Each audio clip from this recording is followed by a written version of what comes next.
Welcome to UTS Startups Confessions.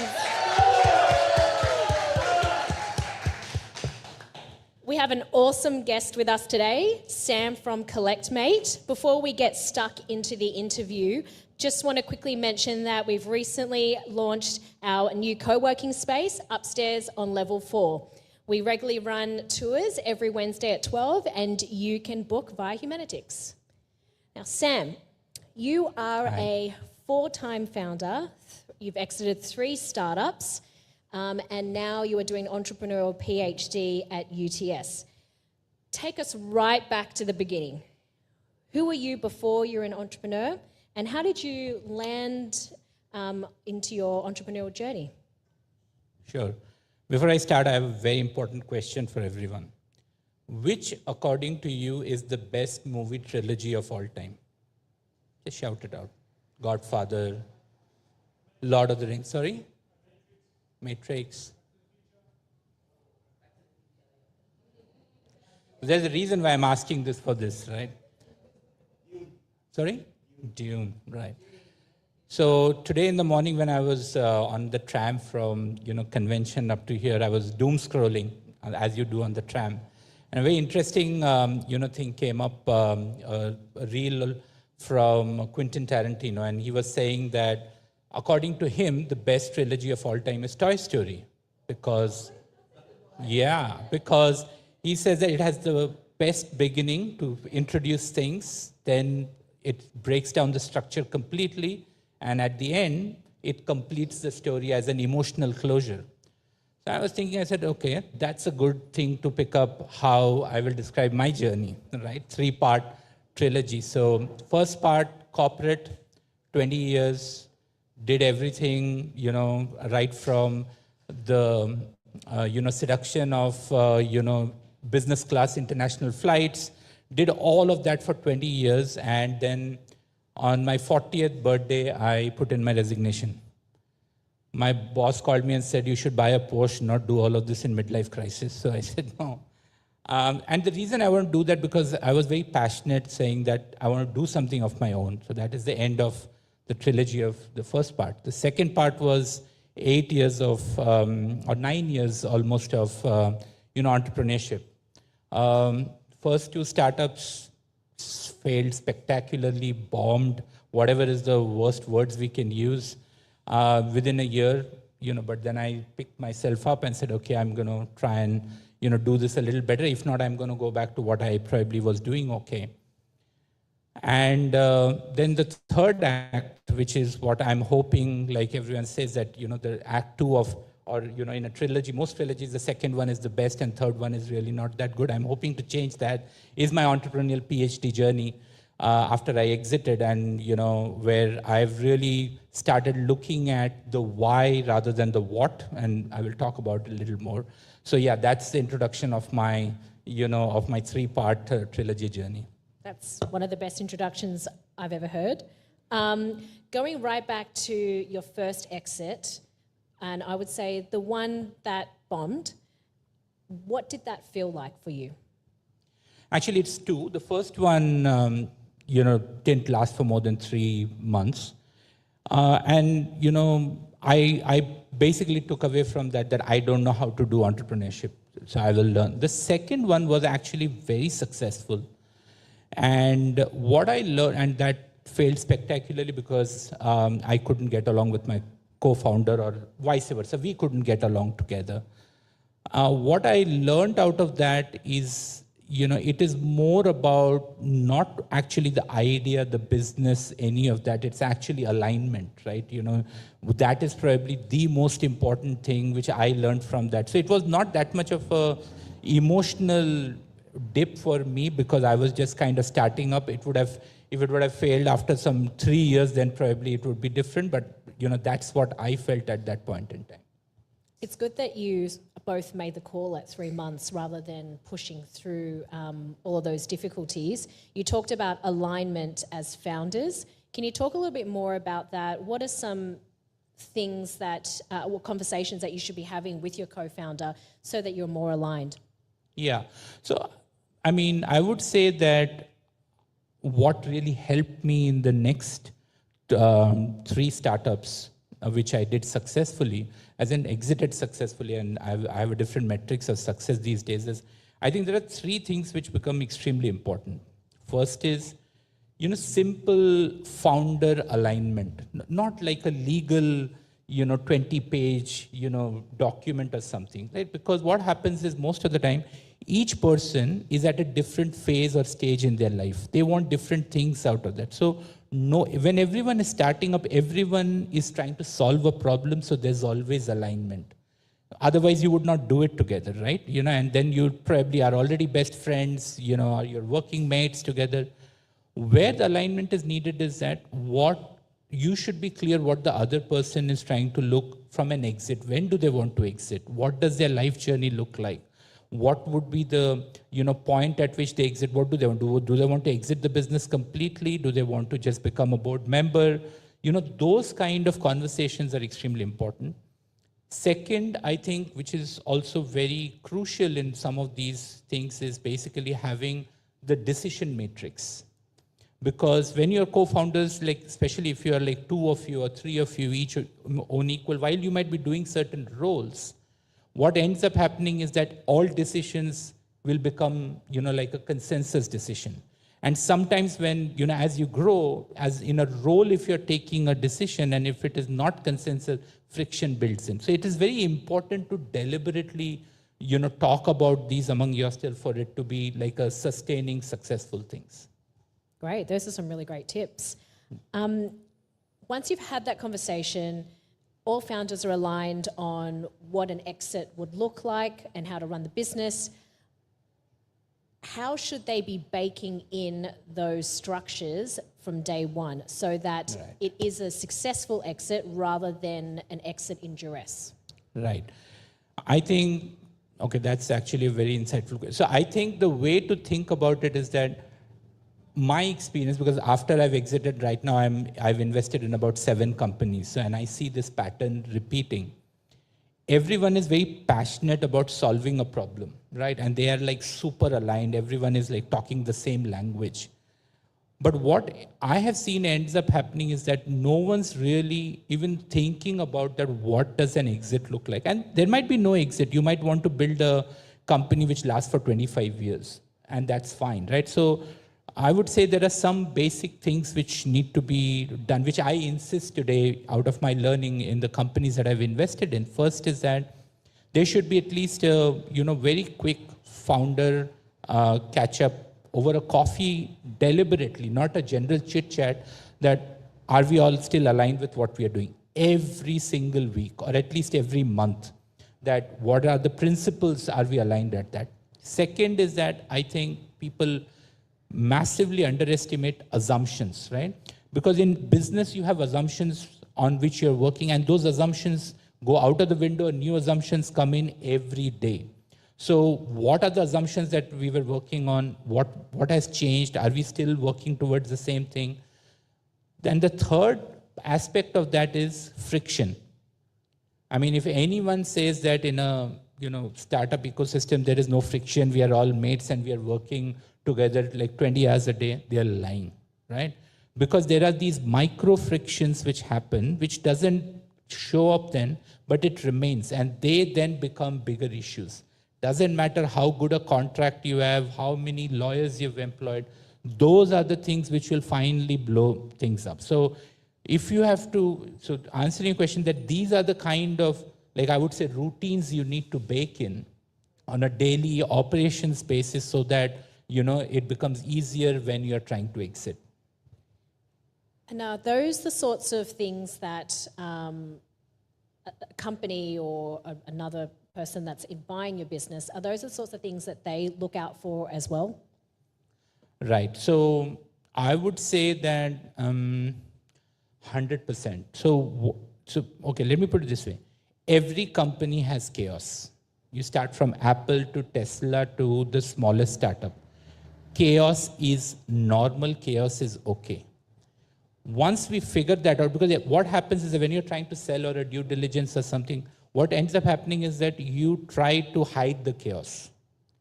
But actually what needs to be done, in my opinion, is you need to structure the chaos. If you structure the chaos, that is, there will always be chaos. So when businesses are trying to take over, in my experience, what they're looking for is there a narrative? Do you know the decisions you've made? Do you remember why you made certain decisions?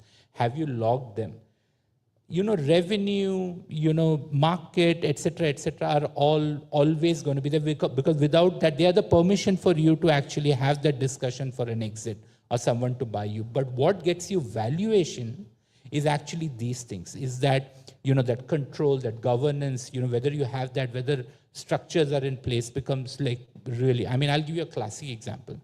The moment you say that, oh, I am the CEO, I also do sales, and I also look at, strategy, there are alarm bells ringing, because that means you have not built up your system for it to be self-sustained. Because tomorrow, once they take over and you're gone, actually the company is going to become directionless. So these are the things which actually bring you valuation or the multiplier. Your current business model is what is going to get you an investor to be interested. But whether they give you a 2x or 20x depends on these things.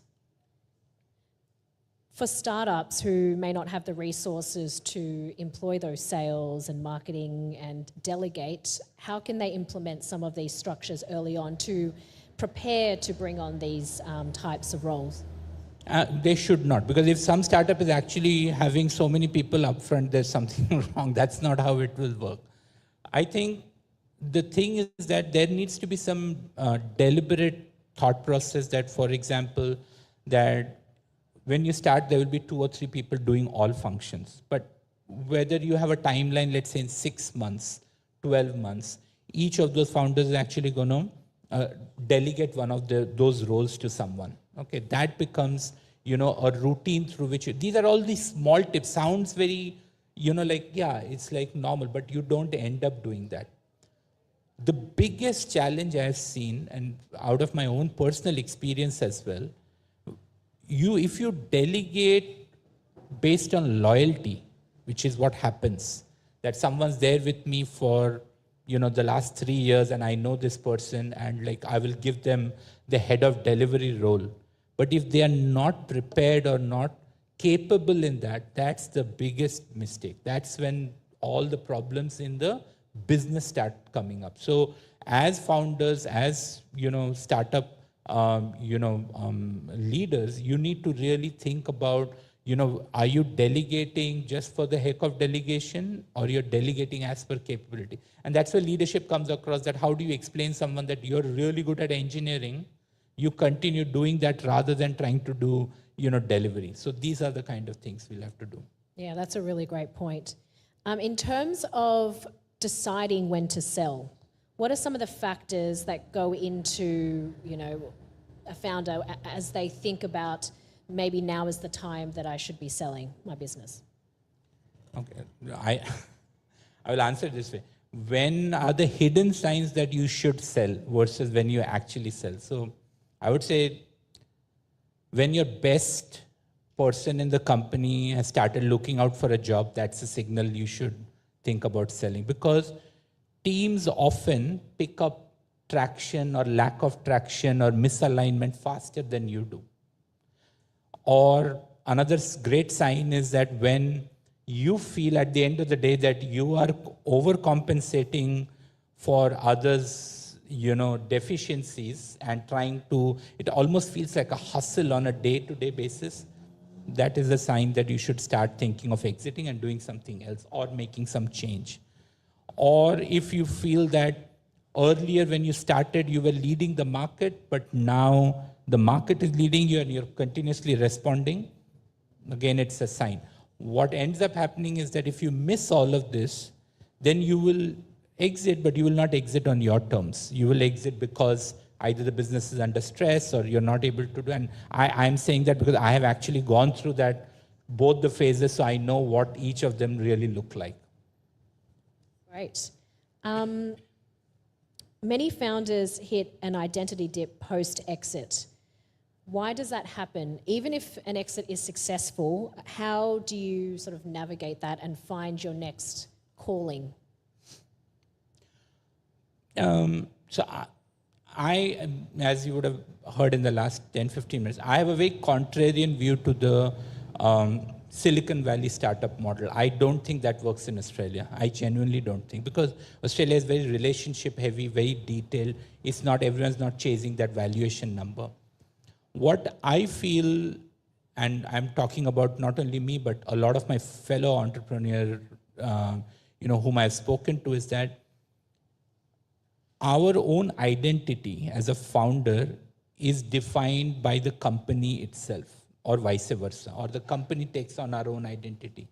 So our own self-worth, our cadence, the way we get up every day in the morning and do things, and you are at the center of every decision making. When that goes away, there is such a big gap that you start thinking, what am I really good at? Is there something for me else to do? So those questions definitely start coming up, and it's not as much, I would say, an emotional, burden, but it's a true identity crisis, because you don't know anymore what exactly you're good at. So what after this kind of a thing? I went through that after that for second, blow up of the startup, because it was really doing well, and we were doing pretty well. But then when I exit, I really thought that, okay, I used to think I'm pretty good at all of this, but clearly I'm not. What am I really good at? Can I do this? Or maybe I was lucky in my first corporate job that there were other factors which helped me succeed. So all those questions came up, but because they came, fortunately for me, in the next 2-3 startups, I deliberately managed to keep my own, cadence out of the company's cadence. Not always successful, but at least I tried to do that.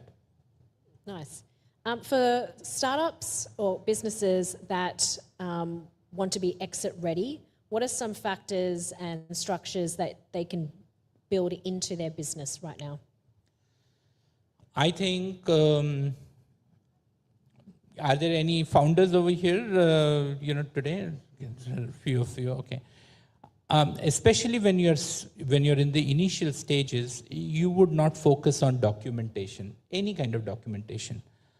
I think that if I had to take one thing away from today's session, is that focus on document. It need not be very detailed. It need not be like heavy. Document everything, right? Why you're making decision, what is the business? Because strategy, I have come to realize, is not about making certain choices. Strategy is about not making certain choices, where not to go rather than where to go. You should document that so that when the time for exit comes, you have no idea how much those merchant bankers or the new company will value that narrative of that you have deliberately gone about doing it. Because most people, they get, the due diligences fail because there are unwritten agreements. People have said something over a drink, someone will come up and say, but you had told me you'll give me, 2% ESOPs. Somebody will say, you had promised me bonus. That spooks people. Whatever is the discussion, just document it in whichever shape and form. And it need not be, like a Telstra who is having some humongous board meetings every time, but just, I think that can really prepare for a really successful exit. Yeah, that's a really great tip. And I think it also helps for people that are capital raising as well to keep that file, that log, so that potential investors can look back and understand the decision-making that's happened in the past. What's one mistake early founders keep repeating that quietly costs them leverage in due diligence and negotiation? One mistake, yeah. So I think that we are so, again, I will say that we are so influenced by the Silicon Valley model that everyone is running after valuation. That means market, sales, etc. What in that you end up compromising is actual alignment amongst your own people, what you're trying to do, etc. So that I've seen time and again, like even simple things, right? Like when you're chasing all of this, who decides what? Where does the decision power sit? Is it written down? Because those are the things which, when the time to exit comes, people will see in due diligence, because due diligence is brutal. Has anyone ever gone through any due diligence exercise?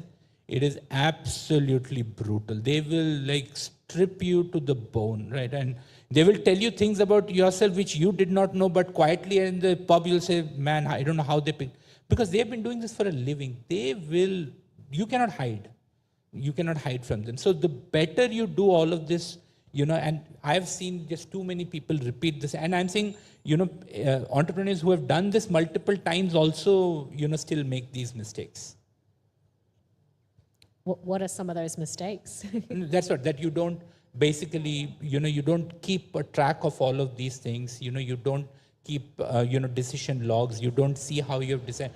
These are the things you need to actually keep in mind, which will help you in valuation. Yeah, great. So now you are doing an entrepreneurial PhD at UTS. Why did you decide to become a researcher? Right. So when I exited, I own a winery in Orange.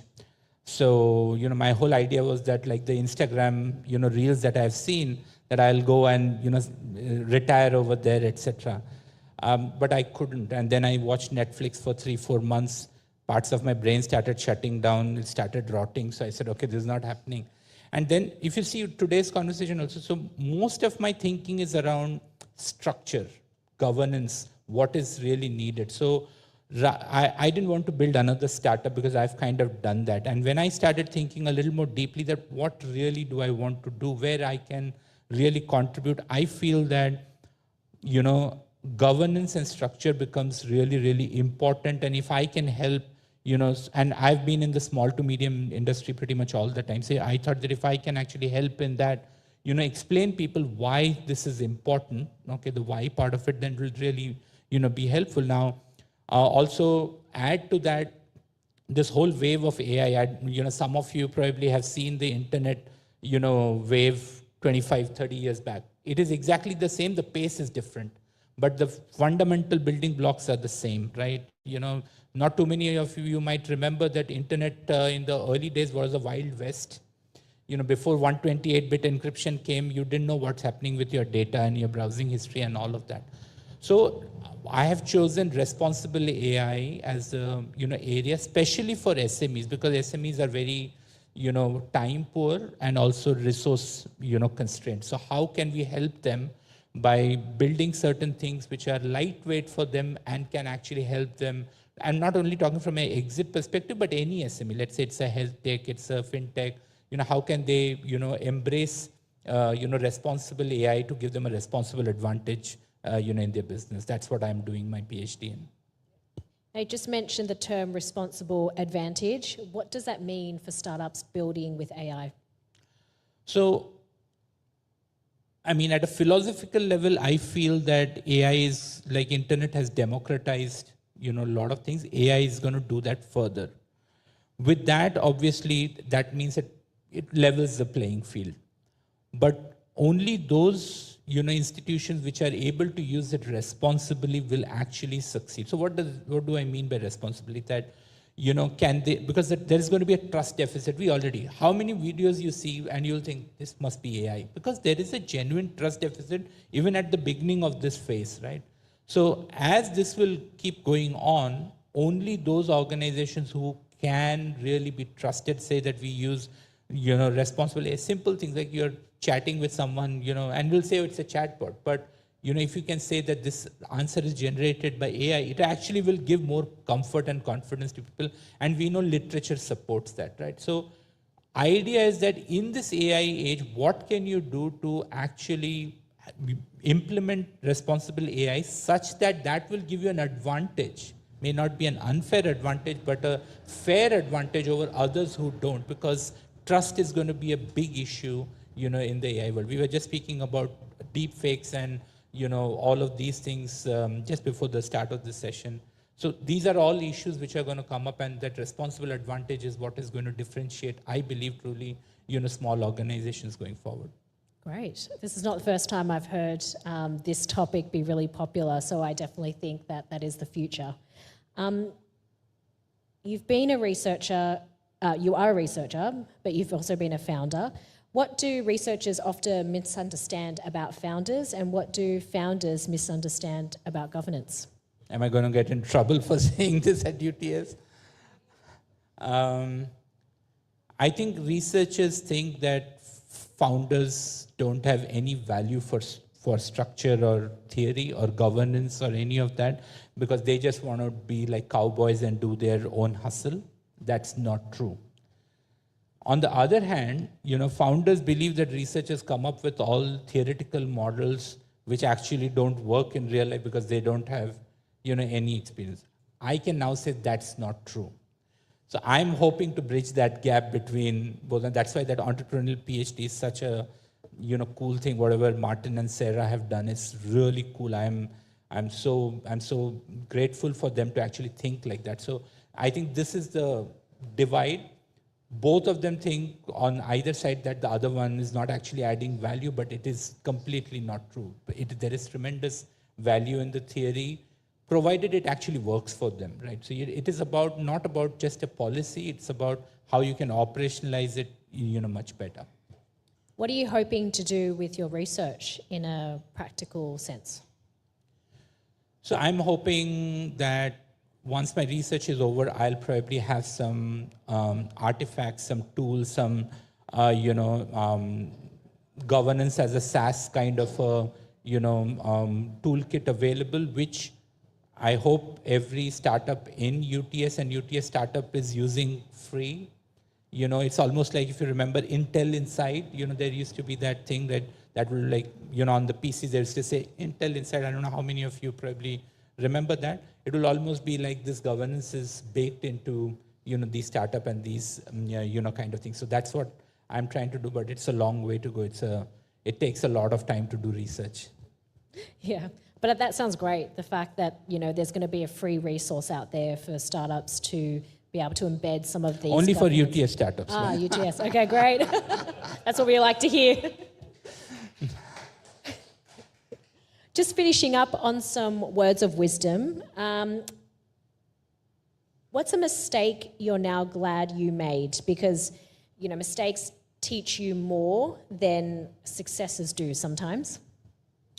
I would say two. One is, which I spoke about, that not let your identity be the same as the organization's identity. Either ways, either you are reflecting the organization's identity as the same as yours, or you take on the organizations. I think I made that mistake, and I was very deliberate in not doing that again.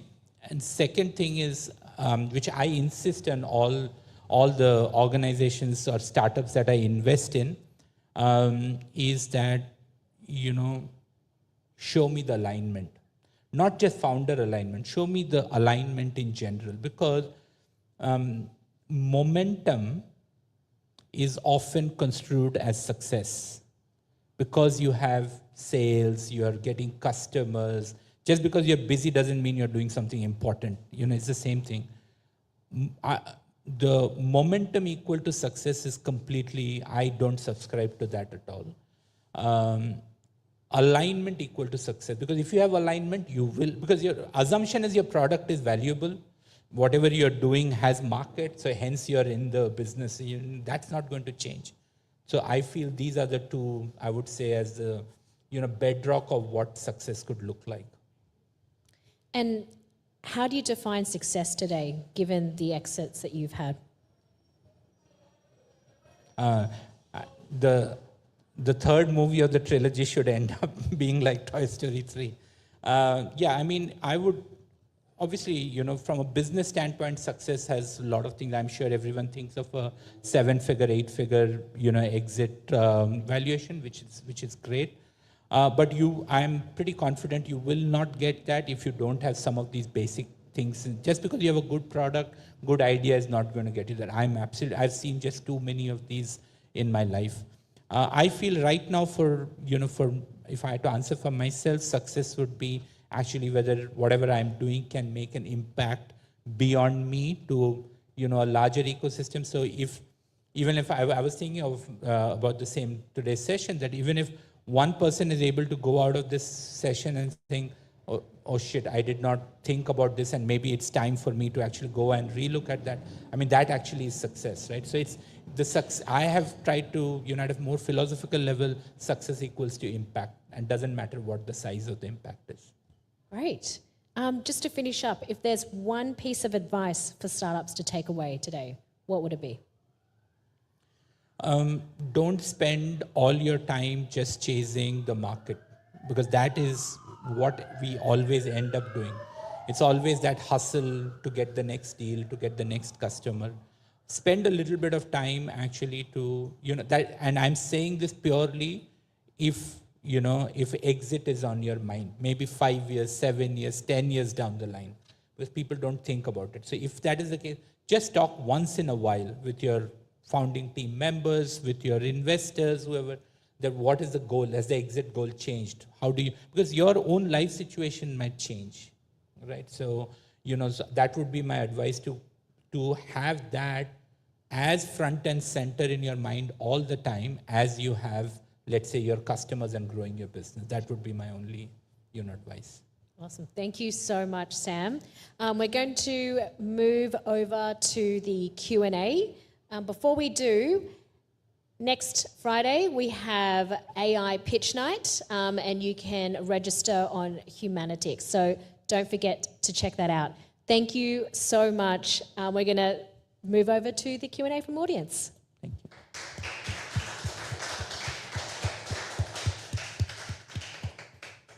Just going to run the mic. Hey, Sam. It's mostly around the exit approach and preparations to your businesses, and whether or not you exit to strategic buyers, or was it a competitor, or was it like an industry leaders, and which one would you prefer? So when I was exiting, I wanted a VC, because I was growing too fast. The company was growing too fast, and I was only sitting and doing firefighting. I was not on the business, I was in the business. But it so happened that, from nowhere, because bankers are involved, I had Nomura as, my merchant banker. They actually came up a company who was ready to buy my entire company. I had not planned for that. So it's not necessarily that you can, it all depends on what your situation is. So I would say that, if you are clear what you want, you pitch it like that. There is no one size fits all. There is no right or wrong. But you will see that very quickly. Doesn't matter whether, sometimes you're looking for just a strategic investor, okay, who will just put in some money and not really be involved in the day-to-day business. You might realize that you might actually get a VC who wants to take a little more active control and then increase the valuation quite a bit. That might work for you. So it all depends on, what you're looking for, and then how you go about doing that. Have you got thoughts about IPO exits? I have a lot of friends who have done IPO exits. I personally haven't done. I think it is underrated, IPO, exits. It can be extremely, valuable. I would say if you're, all the successful ones I've seen, the first thing you have to do, you need to really get a good CFO. If you have IPO exit on your mind, your CFO needs to be part of the founding team. Otherwise, you're going to, maybe you get a fractional CFO later and all doesn't work. This is what I have seen. Thanks, Sam.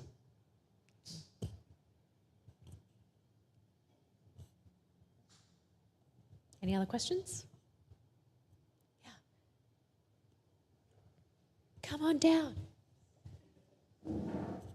That was an awesomely inspiring presentation. My question was on the documentation side. A lot of startups don't do it. Who's done it well from your perspective, and how have they done it? What do you mean, who's done it well, as in? The documentation of the decision-making, the alignment, kind of, the more formal aspects of it. Yeah, so I think as a human nature, naturally, we don't want to do it. That's a given. So when I look at it, that there needs to be either that much discipline or someone needs to force it from top. So I have the benefit because I've invested in a few companies that I insist on that. And then, I insist that it is updated, because it can just be a one-time, like, you do the constitution of the company, you just do it once.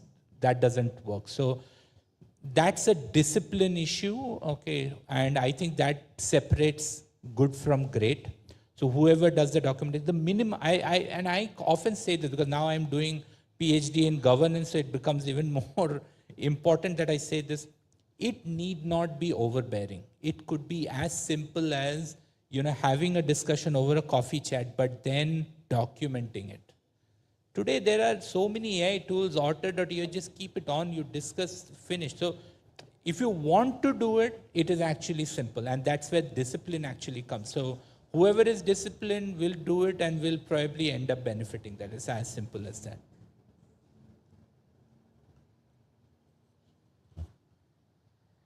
Yeah, no, thank you. That was really inspiring. And I loved how you mentioned, those difficult conversations. So mentioning the exit down the line. Do you have an example of a challenging, because I know that it said in your bio, you've had many kind of startups that up and go that you could say that was the biggest lesson in your life or kind of taught you, okay, I shouldn't do that for my next startup? Or 100%, 100%. Yeah. I think that,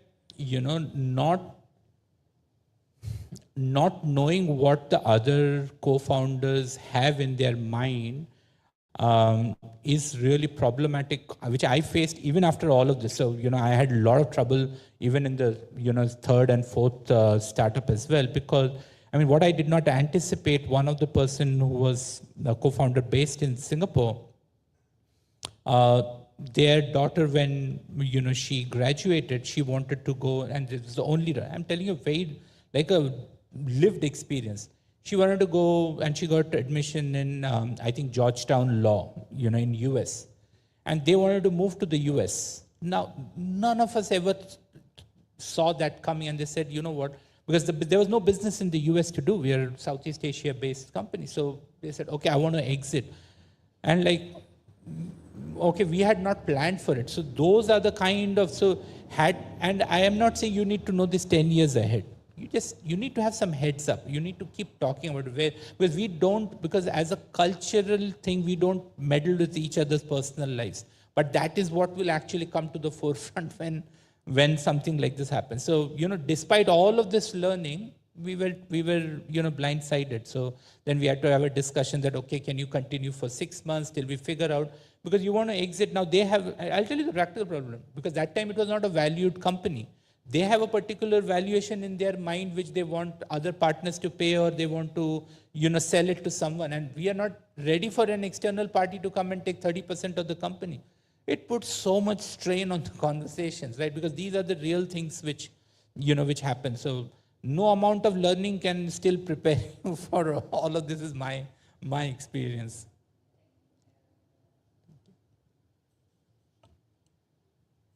Oh, hi, thanks. That was an inspiring talk. You did mention about the CFO. I'm just wondering, from your experience, what do you think make a good CFO, personality and skill-wise? So I will answer it in two ways. If you have CFO as part of your founding team, it's much easier, but it is difficult to get CFOs as part of founding teams. If you're hiring a CFO, okay, you need to be supremely clear with them what are the long-term goals, whether they are aligned to it, whether they have the skill set for that, right? Because there are a lot of CFOs who are very good with day-to-day activities. But there are some CFOs who are really good for, strategic investments, because they have knowledge of the market, they know people, etc. Now, if you end up taking a strategic CFO at the initial stages, they might not help that much with your day-to-day thing, which will actually make your life more miserable. Okay. So you have to time it. I always say startups is like, kids. What an infant wants, a young adult doesn't want. Things change. So it has to be so that's why I say that if you have a founding member as a CFO, they will evolve.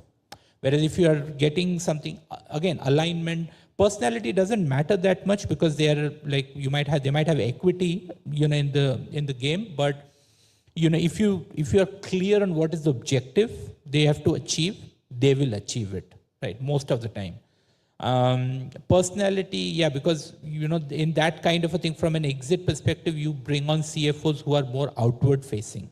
They are not really dealing that much with your business internally. So I think personality doesn't matter. Alignment, to the goal matters.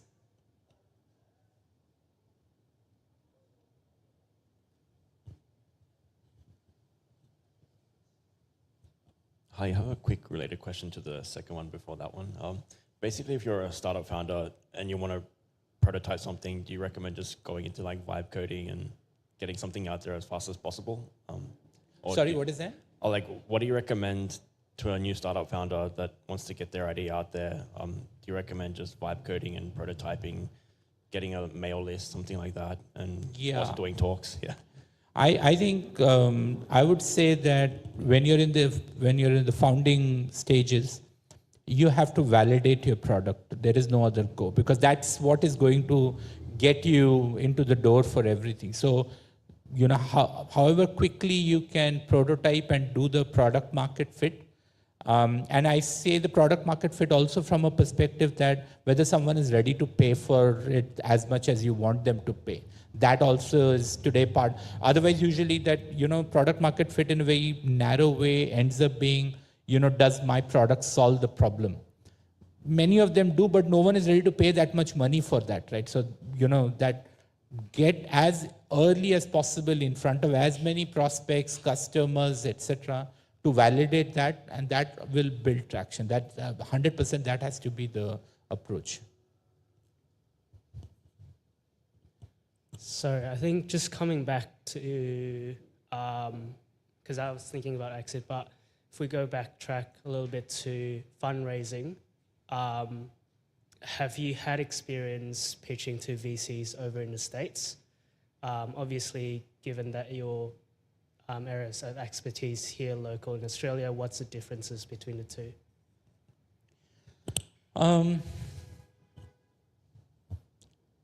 US VCs, let me give an analogy to explain. Okay, US VCs are the highly processed food, analogy of food.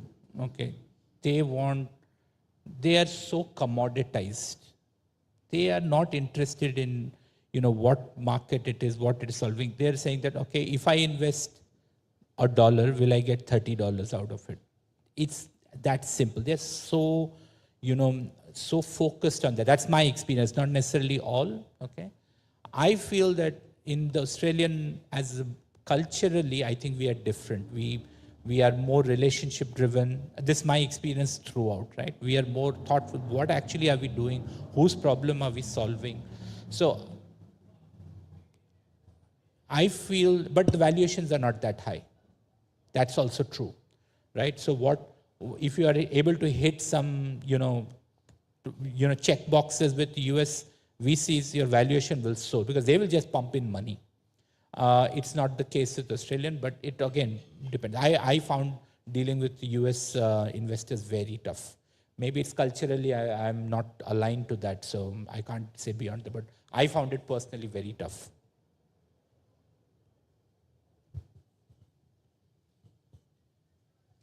Hello.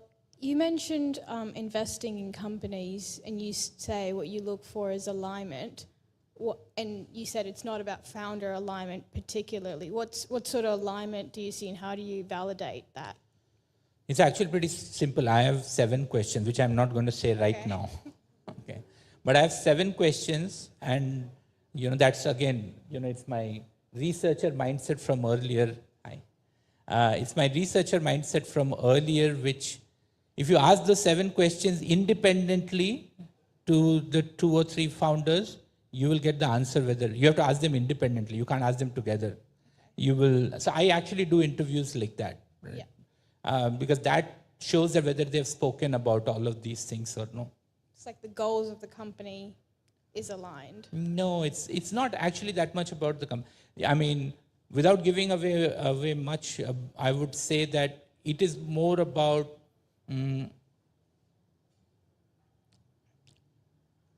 how they, I'm thinking how to put it, how they view and think about success. Yeah. Because most startups don't fail when there is a problem between founders. Yeah. They fail when there is success. Because each one wants to take something different out of it. 100% of the time. I'm yet to see, because when there is a problem, everyone's in the trenches trying to solve it. Then all of this goes out of the window. When success comes, that is when everyone has a different take of it, or what their contribution was to the success and why they should have a different, output out of it. So those are the kind of, questions which are, if you have spoken about it, you will know. If you have not spoken about it, you're bound to get different answers. Yeah, that's a good point. Thank you. You had a really nice quote I wrote down. Just because you're busy doesn't mean you're doing something important. And you also contrasted that with several months of streaming Netflix. Any tips on how you know if you're working on something important or you're just trying to keep busy? Wow. I think, so what happens is that, this is, I will say out of my own personal, I cannot generalize this. So what happens is, if you have a particular goal from a company's point of view, let's talk about revenue or number of customers, right? You have that and you have a strategy to meet that, okay? But you're not meeting it, and then you tell your own self why you could not meet it because you are doing something. That is, to me, that is the best answer, that you are actually busy. You're not doing anything important. Because you will get caught up as a startup founder. Because when I exited, I had about 160 people, right?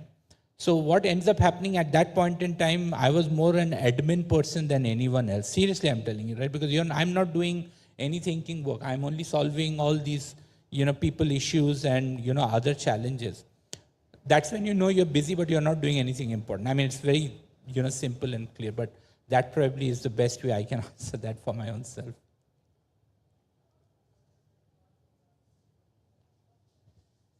Awesome. We might wrap up here, and highly recommend, if you've got any other questions that maybe you don't want to ask publicly, to speak with Sam directly.